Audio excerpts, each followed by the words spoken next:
அனைவருக்கும் வணக்கம். Welcome back to mailanji.com. இன்றைக்கி நம்ம ஒரு விழிப்புணர்வு பதிவு தான் பார்க்க போகிறோம். நம்ம காலையில் எழுந்து குடிக்கிற காஃபி ஆகட்டும், குழந்தைங்களுக்கு வாங்கி கொடுக்குற ஸ்நாக்ஸ், சாக்லேட்ஸு, அதே மாதிரி நம்ம குடிச்சிட்ருக்கிற கூல்ட்ரிங்க்ஸ், இது எல்லாத்துலேயுமே நெஸ்ட்லே ஒரு பெரிய பங்கு வகிக்குது. இந்த நிறுவனம் பார்த்தீங்க அப்படின்னா சுவிட்சர்லாந்தில் இருக்குது. உலகின் மிகப்பெரிய நிறுவனமாக நெஸ்ட்லே அறியப்படுது. உங்கள் எல்லாத்துக்குமே ஞாபகம் இருக்கும், 2015ஆம் ஆண்டு மேகி நூடுல்ஸ் சாப்பிட்றதுக்கு உகந்த பொருள் அல்ல அப்படின்ட்டு செய்திகள் வெளிவந்தது. அதில் பார்த்தீங்க அப்படின்னா அதிகளவு காரியம் அப்படிங்கிற வேதிப்பொருள் கலந்து இருப்பதாக குற்றச்சாட்டு எழுந்தது. இந்த குற்றச்சாட்டு வந்ததுக்கப்புறமா இந்திய உணவு பாதுகாப்பு மற்றும் தர கட்டுப்பாட்டு அமைப்பு மேகியை விற்கிறதுக்கு தடை விதித்தாங்க. நெஸ்லே நிறுவனம் பார்த்தீங்க அப்படின்னா அதுக்கப்புறம் நீதிமன்றத்தில் வழக்கு தொடர்ந்து அந்த தடையை ரத்து செய்ய வச்சுட்டாங்க. இப்போ பார்த்தீங்க அப்படின்னா மேகி எல்லா கடைகள்லேயும் விற்றுட்டு தான் இருக்காங்க, நம்மளும் வாங்கிட்டு தான் இருக்கோம்.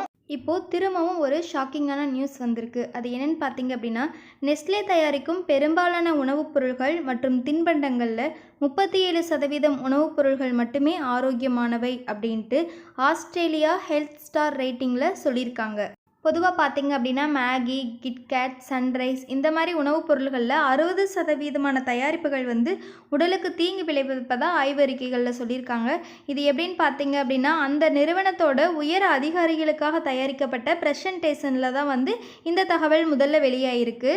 எப்போவுமே பார்த்தீங்க அப்படின்னா ஆஸ்திரேலியா ஹெல்த் ஸ்டார் அப்படிங்கிற அமைப்பு உணவுகளோட ஆரோக்கியத்தை 5 ஸ்டார் முறையில் மதிப்பீடு செய்கிறது. நம்மளுடைய உணவுப் பொருட்கள் 5 ஸ்டார் வரலைனாலும் பரவாயில்ல, அட்லீஸ்ட் 3.5 ஸ்டார் இருக்கணும். இல்லைன்னா அதற்கு மேலே உள்ள உணவுப் பொருட்கள் தான் சாப்பிட்றதுக்கு தகுந்தமான உணவுப் பொருட்கள், ஆரோக்கியமான உணவுப் பொருட்கள் அப்படின்ட்டு எப்போவுமே கணக்கிடப்படுவாங்க. அந்த மாதிரி மதிப்பீடு செய்ததில் நெஸ்ட்லே நிறுவனம் 90% உற்பத்தி பானங்கள், அதாவது மொத்தமாக 60% தயாரிப்புகள் 3.5 ஸ்டார் பெறலை. அது 3.5 ஸ்டாருக்கு கீழே தான் இருந்துச்சு. இதில் பார்த்தீங்க அப்படின்னா வளர்ப்பு பிராணிகளுக்கான உணவுகள், மருத்துவம் சார்ந்த ஊட்டச்சத்து மிக்க பொருட்கள், தூய காப்பி இந்த மாதிரி பொருட்கள் மட்டும்தான் 3.5 ஸ்டாருக்கு மேலே இருந்தது, சாப்பிட உகந்தது அப்படின்னு சொல்லியிருக்காங்க. மற்ற பொருள்கள் எல்லாம் அந்த 3.5 ஸ்டாருக்கு கீழே தான் இருந்திருக்கு. ஸோ அந்த மாதிரி பொருட்கள் சாப்பிட்றதுக்கு தகுந்த பொருட்கள் இல்லை அப்படின்ட்டு ஆஸ்திரேலியா ஹெல்த் ஸ்டார் அப்படிங்கிற அமைப்பு ரேட் செஞ்சுருக்காங்க. இந்த மாதிரி அறிக்கைகள்லாம் வந்ததுக்கப்புறமா நெஸ்லே நிறுவனம் என்ன சொல்லியிருக்காங்கன்னு பார்த்தீங்க அப்படின்னா, இனிமேல் ஊட்டச்சத்து மற்றும் சுகாதார கொள்கைகளை முறையாக திட்டமிட இருப்பதாக கூறியிருக்காங்க. இனிமேல் எங்களுடைய தயாரிப்பு மக்களோட ஊட்டச்சத்து தேவைகளை பூர்த்தி செய்வதாக இருக்கும் அப்படின்ட்டு நெஸ்லே நிறுவனம் உறுதி சொல்லியிருக்காங்க.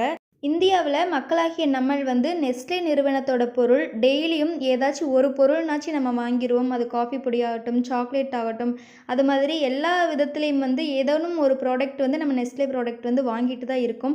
இந்த மாதிரி இந்த நிறுவனத்தில் இந்தளவுக்கு பாதுகாப்பு கம்மியாக இருக்கிறப்போ நம்ம என்ன சொல்கிறதுனே தெரியல. ஸோ நம்ம எல்லாத்துலேயும் கொஞ்சம் விழிப்புணர்வோடு இருந்துக்கிறது நல்லது. இந்த பதிவு உங்களுக்கு பயனுள்ளதாக இருந்துச்சுன்னா எங்கள் mailanji.com சேனலுக்கு சப்ஸ்கிரைப் பண்ணி சப்போர்ட் பண்ணுங்கள். இது போன்ற பதிவுகளுக்கு எங்கள் சேனலில் பெல் நோட்டிஃபிகேஷன் கிளிக் பண்ணி வச்சுக்கோங்க. அப்போ தான் நாங்கள் போடுற வீடியோஸோட நோட்டிஃபிகேஷன்ஸ் உங்களுக்கு கிடைக்கும். தேங்க்யூ ஃபார் வாட்சிங்.